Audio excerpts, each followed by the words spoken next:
दोस्तों, आखिर क्यों किन्नर को समाज में जगह नहीं मिली? क्यों ये किन्नर अपना गुजारा भीख मांग कर करते हैं? आखिर डॉक्टर आज तक क्यों इस रहस्य को नहीं सुलझा सके कि किन्नर के जन्म के पीछे क्या कारण है? ऐसे ही आज हम किन्नरों से जुड़ी कुछ ऐसी बातें बताएंगे कि आप भी हैरान रह जाएंगे। तो चलिए फिर वीडियो शुरू करते हैं।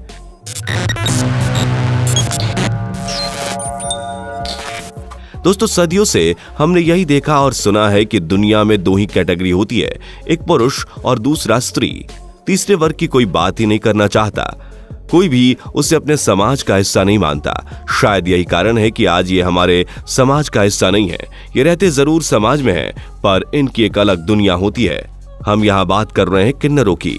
कोई भी किन्नर इस बात से कभी खुश नहीं होता कि वो एक किन्नर है, क्योंकि वो अच्छे से जानते हैं कि वो इस समाज में रह नहीं सकते और उनका आम इंसानों की तरह उन्हें नहीं देखा जा सकता।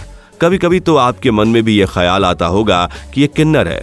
इस बात का पता कैसे चलता है? इनका जन्म कैसे होता है? तो आपको बता दें कि किन्नरों का उल्लेख धर्म ग्रंथों में भी किया गया है, जिसमें साफ साफ कहा गया है कि ये किन्नर यदि किसी को आशीर्वाद दें या श्राप तो उसका फल निश्चित होता है। और वही आज की जनरेशन की बात करें तो साइंस ये बताती है कि जब बच्चा माँ के पेट में होता है तो 3 महीने बाद ही उसके शरीर का विकास होने लगता है। लेकिन अगर इस बीच माँ को कोई शारीरिक प्रॉब्लम है या कोई बीमारी हो जाती है तो उस कंडीशन पर पेट में हार्मोन डिसबैलेंस हो जाते हैं और ऐसी स्थिति में बच्चे में मेल और फीमेल दोनों तरह के जेंडर प्रोड्यूस हो जाते हैं। पर प्रॉब्लम ये होती है कि दोनों जेंडर अच्छे से डेवलप नहीं हो पाते और तब होता है किन्नर का जन्म। पर जब भी किन्नर का जन्म होता है तो ऐसे बच्चे को उसके पेरेंट्स अपने साथ नहीं रख सकते। उनको किन्नर समुदाय गोद ले लेता है।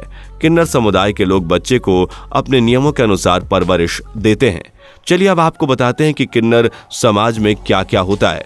लेकिन ये जानने से पहले अगर आपने अभी तक हमारी वीडियो को लाइक नहीं किया तो जल्दी से कर लीजिए। दरअसल दोस्तों, ये भी हमारी तरह इंसान ही होते हैं। इनके भी कुछ सपने हैं, पर समाज का अंग ना होने के कारण ये वो सब काम अपनी बसी बसाई दुनिया में ही करते हैं। अब आप सोच रहे होंगे कि ऐसा क्या काम करते हैं, तो आपको बता दें कि किन्नर भी हम लोगों की तरह शादी करते हैं, पर उनकी शादी बिल्कुल अलग होती है। किन्नर समुदाय के लोग अपने आराध्य देव एरावन से शादी करते हैं। आपको बता दें कि एरावन अर्जुन के पुत्र थे। एरावन को किन्नरों के पति के रूप में भी जाना जाता है। किन्नर लोगों की ये शादी आजीवन चलने वाली शादियों में से नहीं है। आपको जानकर हैरानी होगी कि उनकी ये शादी केवल 21 घंटे यानी 1 दिन की होती है। शादी का जश्न वो कुछ इस प्रकार से मनाते हैं कि वे अपने देव एरावन की मूर्ति को पूरे एरिया में घुमाते हैं और उसके बाद उस मूर्ति को नष्ट भी कर देते हैं। वो ऐसा इसलिए करते हैं क्योंकि हिंदू पुराणों के अनुसार महाभारत युद्ध में इस दिन उनके देव एरावन ने प्राण त्याग दिए थे। इसलिए सभी किन्नर ऐसा करने के बाद शोक मनाते हैं और सफेद साड़ी पहनकर अपने आप को विधवा मान लेते हैं और वे अपना मंगलसूत्र भी उतार देते हैं। वो पूरी तरह से शोक मनाते हैं। यह इन किन्नरों के लिए बहुत बड़ा त्योहार जैसा होता है, जिसे वो हर साल मनाते हैं। मतलब कि ये प्रक्रिया वो हर साल दोहराते हैं। चलिए अब एक नजर डालें हम इनकी मृत्यु पर। वैसे शायद मेरी तरह आपको भी इनकी मृत्यु के बारे में ज्यादा कुछ जानकारी तो नहीं होगी, क्योंकि इसके पीछे का कारण यह है कि किन्नरों की मृत्यु के बाद उनके दाह संस्कार को आम आदमी नहीं देख सकता। इसलिए शायद इस विषय पर ज्यादा किसी को मालूम नहीं है। दरअसल जब किसी किन्नर की मृत्यु होती है तो उसे आधी रात के बाद ही ले जाया जाता है। यह ऐसा इसलिए करते हैं क्योंकि कोई भी आम आदमी किन्नर की शव यात्रा को ना देख सके। आपको ये जानकर हैरानी होगी कि किन्नर के मरने पर उनकी बिरादरी वाले शोक नहीं मनाते, क्योंकि यह वक्त उनकी खुशी का होता है। उनका ऐसा मानना है कि उनके बीच रह रहे इस किन्नर को इस नरक से छुटकारा मिल गया और उसका दूसरा जन्म अच्छा हो। मृत किन्नर को चप्पलों से पीट कर विदा किया जाता है। ऐसा इसलिए क्योंकि उसे दोबारा किन्नर का जन्म ना मिले। वैसे तो किन्नर हिंदू धर्म को मानते हैं, पर इनका अंतिम संस्कार दफना कर किया जाता है। तो दोस्तों, ये थी किन्नरों के जन्म से लेकर मृत्यु तक की कहानी। लेकिन क्या कभी आपने सोचा है कि किन्नरों के चेहरे पर हमेशा मुस्कुराहट ही रहती है? ऐसा क्यों? दरअसल इस हंसते हुए चेहरे के पीछे एक बहुत बड़ा गम छुपाए हुए हम सब की खुशियों में ये शामिल होते हैं और हमें दुआएं देते हैं। पर ये अपने लिए बस यही दुआ करते हैं कि इनको कभी भी किन्नर का जन्म ना मिले। कहते हैं कि इन पर ऊपर वाली की विशेष कृपा है, क्योंकि इनका आशीर्वाद सीधा ईश्वर का आशीर्वाद माना जाता है। यदि एक किन्नर किसी को आशीर्वाद दे दे तो उससे भिखारी से सेठ बनने से कोई रोक नहीं सकता। वहीं इनका श्राप इसका उल्टा भी कर सकता है। इसलिए किन्नरों का आशीर्वाद हो या श्राप, दोनों ही बहुत महत्वपूर्ण होते हैं। इसलिए इन्हें कोई भी नाराज करने की गुस्ताखी नहीं करता। पर एक कड़वी सच्चाई ये भी है कि इस समाज में कुछ लोग जन्म से किन्नर नहीं होते, फिर भी उन्हें किन्नर बनाया जाता है। इसके लिए वो ऐसे लोगों की तलाश में होते हैं जिनकी चाल ढाल लड़कियों जैसी हो, फिर इसका माइंड डाइवर्ट करके इनको अपने ग्रुप में शामिल कर लेते हैं। इसके बाद उनके अंगों को काट देते हैं जिससे वो मेल ना लगे। इसके बाद उनको कुछ दवा दी जाती है जिससे ये पूरी तरह से किन्नर लग सकें।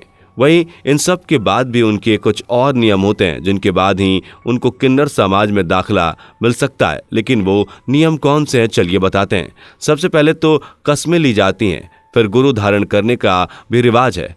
इन सब के बाद सबके साथ भोज भी करना पड़ता है, तब जाकर किसी को किन्नर समाज में जगह मिलती है। पर एक शर्म की बात यह भी है कि किन्नर समाज के लोगों को अपना जीवन पालने के लिए काम तक नहीं मिलता। अब जीना है तो खाना भी होना चाहिए, पर यह कहां से आएगा? इसलिए ज्यादातर किन्नर भीख तक मांगने पर मजबूर हैं। अगर इनके लिए भी कोई काम होता तो शायद इनको इतनी परेशानी का सामना नहीं करना पड़ता। पर काम ना होने की वजह से ये कभी कभी कुछ ऐसे काम करने पर मजबूर हो जाते हैं जो समाज की नजर में गलत होते हैं। पर ये क्या करें, मजबूरी के कारण इनको ऐसा काम करना पड़ता है। बता दें कि किन्नरों पर सुप्रीम कोर्ट ने एक फैसला सुनाया है जिसे सुनकर उनके मन में भी एक आशा की उम्मीद जगी है। दरअसल ये वो फैसला है कि तीसरे वर्ग के रूप में ट्रांसजेंडर्स को मान्यता दी गई है। इसके साथ ही किन्नरों को यह दर्जा देने वाला भारत दुनिया का पहला देश बन गया है। सुप्रीम कोर्ट ने ट्रांसजेंडर को शिक्षा एवं स्वास्थ्य देखभाल सुविधा मुहैया कराने के लिए भी केंद्र एवं राज्य सरकारों को निर्देश दिए हैं। और अगर आप न्यूज़ देखते हैं तो आपको पता ही होगा कि हाल ही में पद्म लक्ष्मी जो ट्रांसजेंडर थी वो केरला की पहली वकील बन गई हैं। वहीं प्रिया भी एक भारत की पहली ट्रांसजेंडर डॉक्टर हैं। मतलब अब नजरिया बदल रहा है। तो एक कदम आप भी बढ़ाएं और वीडियो को लाइक करके इन्हें सपोर्ट करें। साथ ही चैनल पर नए हैं तो चैनल को सब्सक्राइब भी कर लीजिए। मिलते हैं अगली वीडियो में, तब तक के लिए अपना ध्यान रखिए। दोस्तों, आपको स्क्रीन पर 2 और वीडियोस दिखाई दे रही हैं, जिसे देखने के लिए स्क्रीन पर क्लिक करें।